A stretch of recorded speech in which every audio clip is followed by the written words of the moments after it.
நேற்று ரொம்ப அட்டகாசமான ஒரு நாள். ஆமாம், நம்மலாம் ஓட்டு போட்ட அணையிலிருந்தே ரொம்ப எதிர்பார்த்துட்டு இருந்த நாள். என்னதான் எலெக்ஷன் ரிசல்ட் நம்ம எதிர்பார்த்த மாதிரி வராட்டாலும் இந்த ரிசல்ட்டுமே கிட்டத்தட்ட நமக்கு ஒரு வெற்றின்னு தான் சொல்லணும். ஏன்னா கிட்டத்தட்ட ஒரு கூட்டாட்சி தான் அமைஞ்சிருக்கு.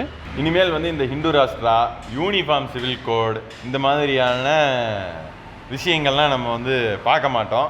அதே மாதிரி இன்றைக்கி காலையில் ரீசன்ட் டெவலப்மெண்ட், நம்ம நிதிஷ்குமாரும் சந்திரபாபு நாயுடுவும் என்டிஏ கூட்டணியில் தான் இருக்கோம்.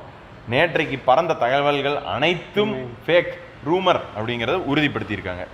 நேற்று பல மெயின் ஸ்ட்ரீம் மீடியாஸ்லேயே நிதிஷ்குமாரும் சந்திரபாபு நாயுடுவும் சரத்பவார்கிட்ட பேசிகிட்டு இருக்காங்க, இந்திய அலையன்ஸை விட்டு வெளியே வர போகிறாங்க அப்படின்னு நிறையா ரூமர்ஸ் போயிட்டே இருந்துச்சு.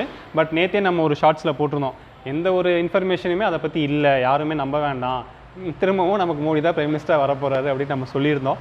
பட் இந்த தடவை பார்த்தீங்கன்னா ஏகப்பட்ட கண்டிஷன் கிளாஸோட ஜி இப்போ எங்கேயாவது போகிறேன்னா அவங்ககிட்ட சொல்லிட்டு தான் போனேன்.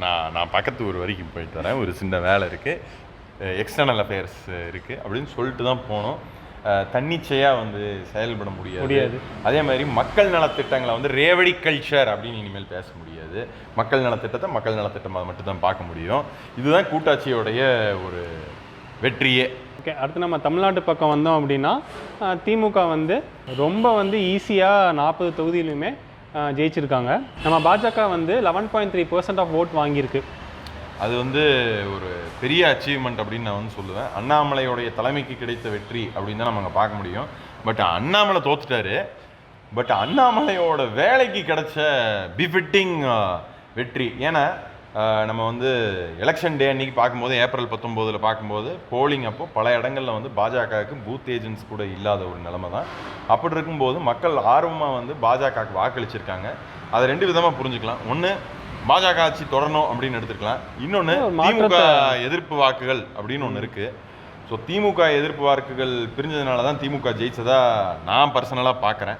ஏன்னா கோயம்புத்தூர் தொகுதியை எடுத்துக்கிட்டிங்கன்னா கூட அதிமுகக்கும் பாஜகவுக்கும் விழுந்த வாக்கு எண்ணிக்கையை நம்ம சேர்த்தனோம் அப்படின்னா கிட்டத்தட்ட 4.5 லட்சம் வாக்குகள் வருது. ஸோ கணபதி பா ராஜ்குமார் ஆல்மோஸ்ட் 80,000 வாக்குகள் வித்தியாசத்தில் தோற்று போயிருக்கிறதுக்கும் வாய்ப்பு இருந்திருக்கு. ஸோ ஆட்சியாளர்கள் அவங்களுடைய நிர்வாகத்தில் சில விஷயங்களை மாற்றணும். அப்படி இல்லைன்னா மக்கள் நிறைய விஷயத்த மாற்றிடுவாங்க. எவ்வளோ பவர்ஃபுல்லாக இருந்தாலும் சரி பல்ல பிடுங்கிடுவாங்க. இதை ஏன் நம்ம சொல்கிறோம் அப்படின்னா, கொஞ்ச நாளைக்கு முன்னாடி ஒரு 10 days பிஃபோர் தான் நினைக்கிறேன், மேட்டுப்பாளையத்தில் பார்த்தீங்கன்னா ஒரு வார்டு கவுன்சிலர் அதே வார்டில் இருக்கிற பையனை அடித்து கழுத்தையே உடச்சிருக்காங்க. அது என்ன மேட்டர்னா, அந்த பையன் அசுத்தமாக இருக்குது, இங்கே இருக்கிற குப்பையை எடுக்கலை அப்படின்னு பல இடங்களில் சொல்லியிருக்கிறான் மாநகராட்சியில். கடைசியில் ஒரு கட்டத்தில் அவர் கவுன்சிலர் மேலே கம்ப்ளைண்ட் பண்ணியிருக்காரு.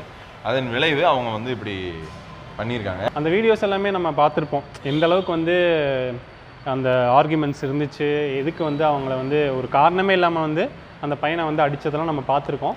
அது ரொம்ப ஒரு தவறான விஷயம். அது அந்த அந்த அதிகாரத்தோடு அப்படி பண்ணக்கூடாது. அது ரொம்ப தவறு. அது அதிகார துஷ்பிரயோகம்னு தான் சொல்லணும். இப்போ ஏன் சொல்கிறோம் அப்படின்னா, பிஜேபி இப்போ 11.3% ஓட் வாங்கிருச்சு. அவங்க 20.3% ஓட்டு வாங்குறதுக்கு ரொம்ப டைம் ஆகாது.